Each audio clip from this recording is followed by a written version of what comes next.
Hey everybody, it's Sarah from A Wild Rumpus, and we're back with Bullet Journal 101. This week we're talking about setting up your month and how to do that. The great thing is, you don't get to just hear from me today, you get to hear from Jill as well. I think that's it.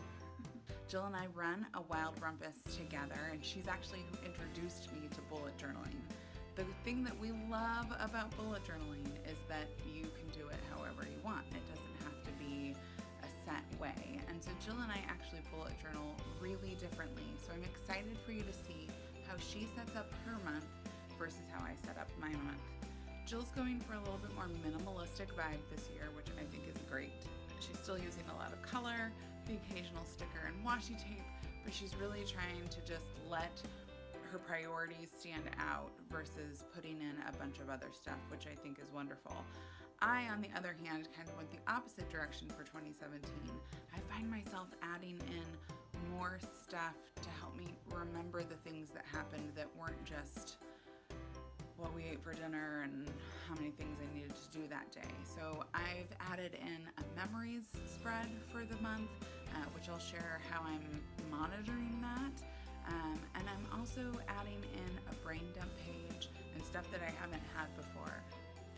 I'm also going to show you how I put our training schedule for our 10K race we're running in March. I'm going to show you how I put that into the bullet journal so I can keep track of where we are in our training schedule.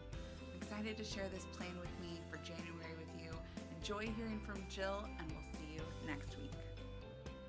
Hey everyone, it's Jill from A Wild Rumpus, and today we're taking a look at how I set up my monthly layout as we head into January 2017. Sarah and I both do things so differently, but one of our favorite things about the bullet journal is that it is so individualized. So join us as I do a plan with me for January 2017. So this is Sarah recording voiceover for Jill because she's not feeling well and couldn't stick around long enough to do this. This is Jill's January monthly overview.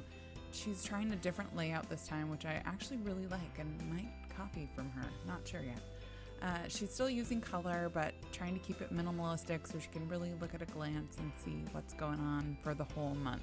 I like that it takes up the 2 pages. Jill's also a social media manager for several different companies, so she is tracking social media numbers for a whole bunch of different projects that she's doing. I like the way that she's using the grid, and I love how she wrote with the highlighter inside. Her January goals spread is a single page, and she combines it with projects that she's also doing, which I think are really cool. She splits it into work and home, which I think is great. Then she does her weekly spread, which she's really working on simplifying. She's doing a single grid across the top and just putting in Monday through Sunday. She's not adding a whole bunch more to this because it's just an at-a-glance thing, and she's really trying to focus in her to-do list on her dailies. So I think this is a really great way to do a simple week overview.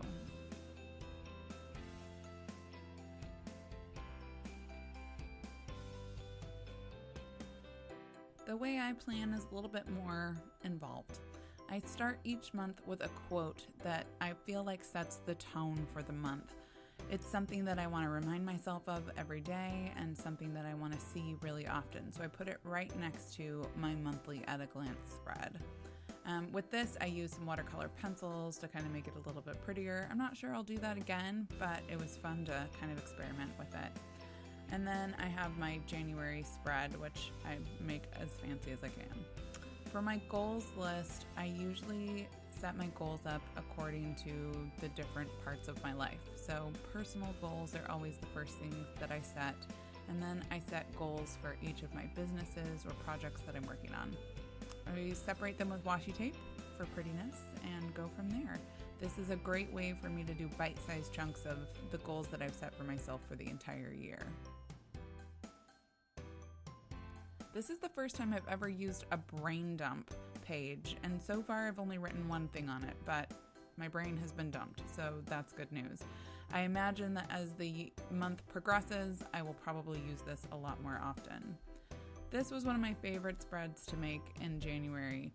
We start training for a 10K race that will be in March. So we start our training at the end of January. And so I wrote out our training calendar in a grid form to just kind of give myself a good idea of when everything is happening. I highlight each training that I've completed just so I can see at the end of everything how much of my training I've done. So I'm excited to get started on this in a couple of weeks. As promised, here's how I'm keeping track of my new monthly memory spreads. I've stuck a few post-it notes over the spread so I can jot down the things that I want to remember to doodle at the end of the month. I have been going through my 2016 bullet journals and making doodle memory pages for each month. I realized how much I would have forgotten if it weren't for the things I'd written down at the start of the year. Like I totally forgot my son got stitches again.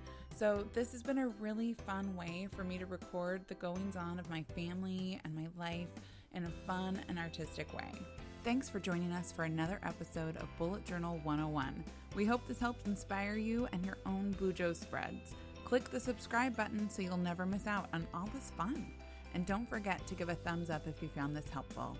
Thanks for being a wild rumpus starter. See you next week.